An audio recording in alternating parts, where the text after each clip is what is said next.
fall down a bit of a internet rabbit hole? I mean, you know what I mean. You start searching for something, and then before you know it, it's like 3 hours have passed and you haven't made tea and your children are crying. Yeah, of course you have. Happens to everyone. See, I was thinking about my N64 that I don't have anymore and how I got it. This is because I didn't buy it or get it as a present. I got it free with my first proper PC, which is a story in and of itself. We bought it through Special Reserve, which was a company that sold games via adverts in the back of Games Mag in the mid-90s. They also had their own catalogue for subscribers, just before the internet massively took over things. We had a second-hand PC in maybe 1996, and then bought a new one from Special Reserve in late 97. A sweet Pentium 200 with a CD-ROM drive and everything else. But you also got a free gift with it. A printer, a scanner, or an N64. Of course, I wanted a new Nintendo machine, but my dad, whose credit card was being used to buy this piece of machine, thought the printer would be way more use because it could be used for like school homework and that. This was also the reason why I got an Amiga over a NES, but that's another story for another time. Anyways, I was the one who did the order, and I picked the N64 as the free gift, which, didn't go down that well, but, I didn't care, because I had a free N64. Well, free-ish, but you kind of get my point. This was also at the point where I was working my first proper Saturday job, so I could actually buy my own games for it. A good chunk of my time in sixth form was spent back in my house either on GoldenEye or Diddy Kong Racing. I had to remember this for years, but I'm now 41, which means I got my N64 over 20 years ago now, so I wanted just to double check, I wanted just to make sure that I was actually remembering this right. So off I went to the internet, try and track down an advert that could confirm this for me. My first port of call was seeing if there was any scans of Special Reserve catalogues, which apparently isn't a thing. I guess as they were catalogues sent out to people, they were more disposable than regular magazines, which meant that people didn't collect them. Collecting was their intention, I think. They had a binder you get to put each issue into, which I do remember having, but I can't find any real evidence for. So then began a trawl through magazines. I mean, this being the late 90s, I was reading stuff like CVG, Official Sega Saturn magazine, and also weeping over copies of the now cancelled Maximum. I would also pick up PC Zone, which is where I began my trawl through the months to try and spot the right Special Reserve advert. But then something else caught my interest. In the June 1997 issue of PC Zone, issue 51, there was a news article for a new Microsoft game called Plain Crazy. Now, this wasn't just any old game. This was an arcade game. An arcade game from Microsoft. An arcade game, a game for the arcade, from Microsoft. The bits about the game were only snippets in the news sections, not even full previews, but the implication here was clear.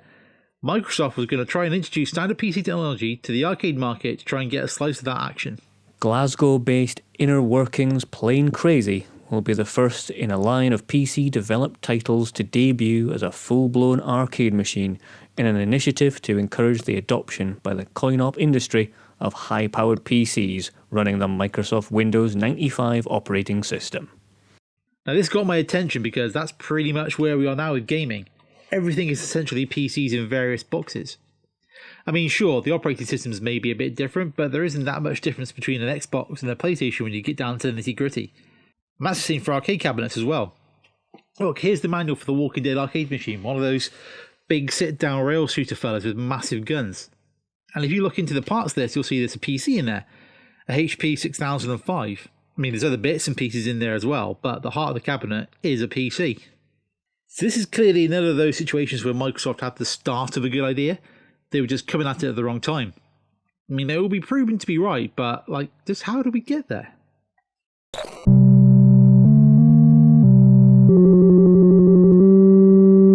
In 1997, the arcades in the West were still a proud beast, not the withered husk of vomiting redemption tickets we have these days. 1997 saw games like House of the Dead, Tekken 3, and the mighty Virtua Fighter 3. The phrase arcade perfect still carried a lot of weight. And all these were from different companies with different system boards inside the cabinets. This was how it had always been with the arcades, right back to the Wild West days to the late 70s, when an arcade board would be put together from whatever chips game makers could lay their hands on. In the mid to late 80s, arcade boards were somewhat codified with a JAMMA wiring standard for arcade cabinets. Any cabinet wired to the JAMMA specification could accept any JAMMA-compatible arcade printed circuit board. This meant that the arcade operators could swap games in and out of cabinets without having to replace the entire thing once a game became unprofitable.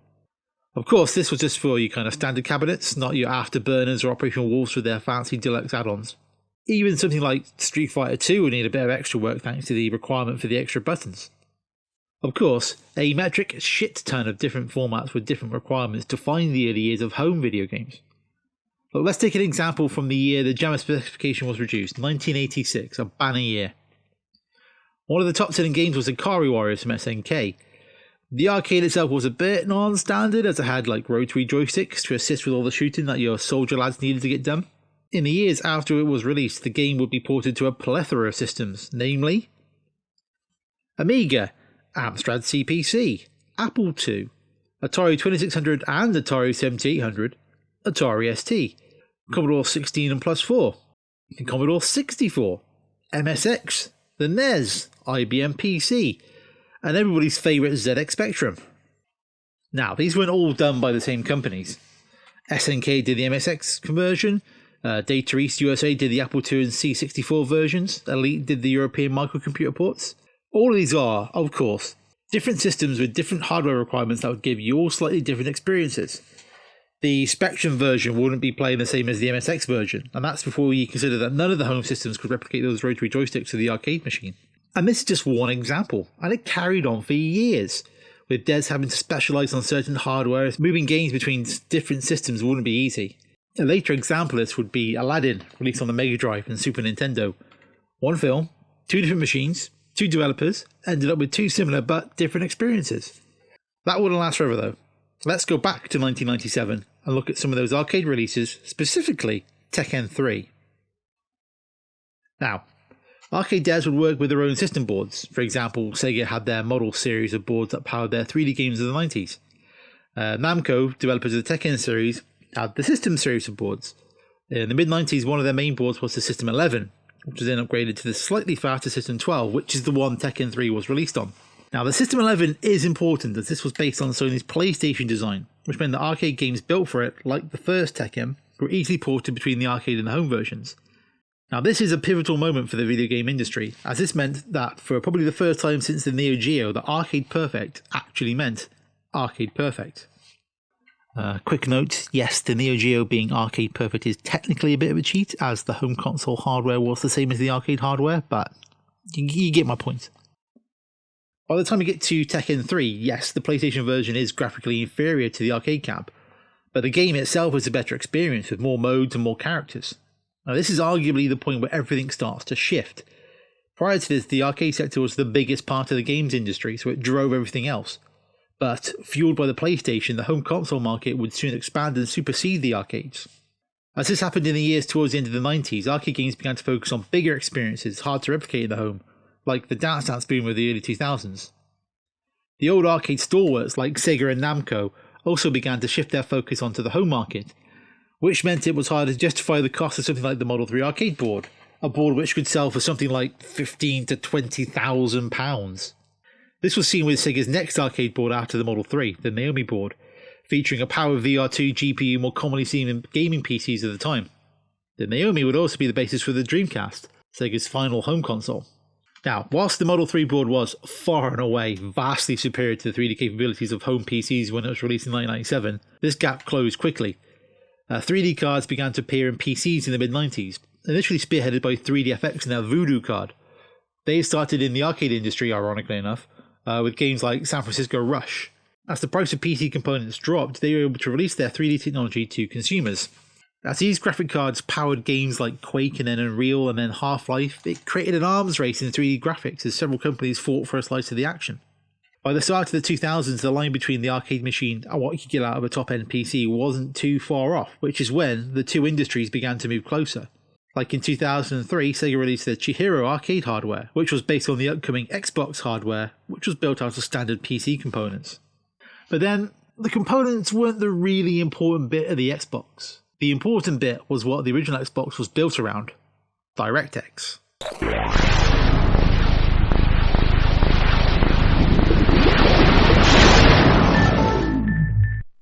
DirectX was and is a series of application programming interfaces, or APIs, that make it easier for developers to create games. Rather than the Wild West days of random drivers from all kinds of manufacturers, here was a series of tools that was added into the dominant PC OS at the time, Windows 95. It would, put simply, allow the game code to talk to DirectX that would then talk to whatever PC hardware the software was installed on. This made it much easier for developers to create games that would actually run on the multitude of different PC hardware that you'd find in machines all over the world. It's not like this was perfect, especially in the early days, but, it was certainly a step forward from what we had before. At the same time as this, you had the release of Quake, which pushed the idea of licensed game engines into the forefront of the industry. Rather than building their own tools from scratch, dev houses could license the Quake engine for their own use to build their own games. Most successful of this probably being Half-Life in 1999. Now this all makes sense. As the budget for game development grew and grew along with the capabilities of the hardware, spending time developing your own game engine became more of a gamble. It's a big ask to get your devs to build something as powerful as the Quake engine and make a really good game, both at the same time. It would be much easier and efficient to license a sure thing like the Quake engine and use that as the basis for your game. Now over in the console market, this idea of simplified development process was gaining traction as well. The Saturn was notoriously hard to develop for thanks to all the extra hardware crammed into it at the last minute, whilst the PlayStation had dev tools built specifically to be easy to use. The results were clear straight away as the PlayStation game library exploded, helping to make it the top-selling console in the world. Seeing how making the development path easier helped bring in more devs is one reason why Sega turned to Microsoft to supply a version of the Windows CE operating system for their next console, the Dreamcast. I mean, not that it helped or anything, but again, that's another video for another time. Moving into the 2000s and 2010s, the cost of AAA games ballooned even more, so having these tools in place to streamline development became more and more important. This came to a head in the PS3 years. Now here was a console full of complicated hardware that was tricky to develop for, with bespoke dev tools that were tough to get the best out of. Its main competitor was the Xbox 360, a console that was comparatively much easier to develop for thanks to it being built to use the latest version of DirectX and its associated tools. It quickly became apparent that if you focused on the PS3 then, whilst you probably could produce a better looking game, all that hard work wouldn't easily transfer to any other systems. In the world of multi-format development, this was inefficient, as you'd end up pretty much making two games for the two systems. It became much easier to make the 360 version first, then port it over to the PS3, meaning that the PS3 always struggled outside of its big first-party releases. Now this would continue over the life of the PS3, despite hardware revisions and refinements. When the PS4 was announced, it was pretty clear where things were going. The PS4 was essentially a PC in a box made to be as easy as possible for devs to get to grips with. And if you don't believe me, listen to Mark Cerny, who was the lead designer of the PS4. It is a powerful and accessible system, and it has a deep feature set to support the ongoing development and evolution of gaming itself. Now, the architecture that we chose is like a PC in many ways, but It's like a PC in many ways. It's like a PC in many ways, but See? Told you so. By this point, the main player in the game engine industry was the Unreal Engine. I mean, sure, you have outliers with game engines like Konami's engine that was built for the later Metal Gear Solid games, or the Frostbite engine that most EA games use. There's also other middleware products like Havok that get used across hundreds of video games. DirectX was the first domino in this shift in the industry, in trying to make things as easy as possible for the devs to make the games that would make everybody the big bucks. And again, all this makes sense. Video games are now an industry with game budgets in the hundreds of millions of dollars, with teams of developers in the thousands. It's no longer a couple of people in a bedroom putting together a game to sell in the local newsagents. I mean, that approach to game design just doesn't scale. I mean, hell, a good chunk of indie games these days are made on things like Unity that do a lot of the heavy coding for you. Let the devs focus on the game creating side. It just makes sense. This focus on the simplified tools environment had a knock-on effect for the arcade. As the market for the arcade shrank, so did the effort. I mean, that sounds harsh and probably could be worded better, but the point stands. In the mid-90s, Sega was willing to spend a ton of money to put together the Model 3 board, with military aerospace engineers Lockheed Martin that was stuffed to the gills with overpowered bespoke hardware, which meant it was nearly impossible to port games from that system to home consoles. Hell, it's such a complex board, emulating it today on modern PC hardware is tricky at best. By the time of the 2000s and 2010s, this sort of investment just could not be justified. So, Sega basing arcades on PC hardware that use dev tools that everybody else knows and uses make sense. Keep things simple, straightforward, cheap. And somehow, Microsoft saw this in 1997 and tried to achieve it using a game called Plane Crazy as their opening gambit and showing off what this brave new world would look like. Good morning. Welcome back to the stage of history. So, you have these two trends. arcade hardware starting to be matched by hardware available in the home, and the proliferation of 3D game engines and associated development tools to assist game development. What thing brought all these together into one unified concept? Plane Crazy is, well, a plane game. I don't want to call it a sim because then that will be Flight Simulator, and that's an actual other game. No, the game itself is basically a racing game, not a million miles away from those flying levels from something like Diddy Kong Racing. It's a game intended to show off the DirectX tools, one you could play in the arcade and on the home hardware, something that foreshadowed the changing video game market in the years to come. I mean, it goes without saying that this didn't happen. The game ended up being released onto PCs in 1998 and not the arcades. If you trawl the web, the biggest thing you can find for it is this article from the List magazine in June 1997. This mentions Microsoft's public PC initiative, something that does not show up on a Google search. What does appear is Intel's contribution to this, the Open Arcade architecture specification. The press release for this is still online because, of course it is. Announced on April 20th, 1997, this talked about features like delivering the quality of traditional arcade entertainment. Games based on Open Arcade architecture PCs may be enhanced with new features such as multiplayer interaction and internet access. It even mentions several games. Interactive Light's Home Run Derby, a baseball simulation game. Greystone's Canyon Runner, a multiplayer race game with futuristic armed aircrafts. And a flight simulation game from Mango Grits. Yeah, doesn't even mention Plane Crazy in there. And again, probably goes without saying, but none of these games released in the arcades. I mean, I can't say for sure, but the only game from Mango Grits, who is definitely a baseball player, he must be, on Moby Games is one called Barrage, a 3D shooter in which the player pilots a futuristic aircraft that launched on Windows PCs in 1998. Can't find any record of Home Run Derby apart from some other baseball games, and that shows us a game from 1994. Canyon Runner only shows up on the Arcade History website with what appears to be a bonkers-looking arcade cabinet. But again, no confirmation of it ever actually being released. The PC Zone issue from August 1997 actually shows a picture of a Plane Crazy cabinet, but it's hard to say if it's actually running the game itself, or if it's a mock-up that just didn't make it into the wild. A further Intel press release from the 14th of July 1997 also gives a bit of detail about the hardware that would power the arcade cabinets. The Open Arcade OAA specification is based on the Pentium 2 processor with MMX technology, the accelerated graphics port and high-performance 3D graphics accelerators. The specification and information on the OAAF is available at www.openarcade.com. Oh, wait, what was that? A website? Oh, that's well worth a look. Amazingly, the domain is still in use, just not by Intel. But, that's why they invented the Wayback Machine. Now, the earliest capture for the site is December 1998, so a year and a bit after that initial press release. You can poke around the site, none of the pictures work. You can see its charter, including its mission statement and goals. You can see the hardware specs, which again don't work. However, one of the specs is still online on the usb.org website. This one is dated 1999. Interestingly, you also get a list of members with names like 3DFX, Compaq, Eidos, Epic, Harmonix, Namco, Sony, and Ubisoft. No Sega, surprisingly enough. The Microsoft contact is noted as Kevin Backus, well known to be one of the four main men behind the original Xbox, along with Seamus Blackley, Otto Burks, and Ted Hasse.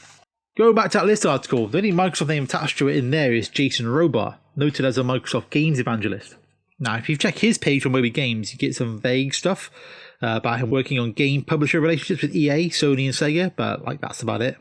A bit of digging around shows him as working on various game initiatives within Microsoft led up to the Xbox. There seems to be a lot of this at the time within Microsoft. You can get a flavour of this from this quote from Ed Fries. Ed Fries? Fries? Let's say Fries. Ed Fries, one of the main driving forces behind the original Xbox, from a Bloomberg or history of the Xbox piece. It turned out there was another group of people pitching a console idea. It escalated pretty quickly, and in typical Microsoft fashion, we rounded up all of our vice presidents, and they rounded up all their vice presidents. We had a Bill and Steve level meeting to decide. They went first and presented their project. I would describe it as very much like a traditional console. It was custom hardware, custom software, custom system software, custom everything. And our thing was, at the time, it was a PC. So our argument was to paint them as being off strategy in Microsoft terms. And obviously, we won. Custom hardware, custom software, custom system software, custom everything. I mean, that sounds like an arcade machine. Only problem, this was around 1999-2000, a couple of years after Plane Crazy. So it's more likely this refers to the Web TV, a set-top box purchased by Microsoft around 1997. The plan for this was a machine built from the ground up based around Windows CE of Dreamcast fame, but which crucially wouldn't support DirectX. The Xbox team's drive to use this to ease the porting of games and a built-in hard drive was what swung Gates to put his backing behind what would become the Xbox.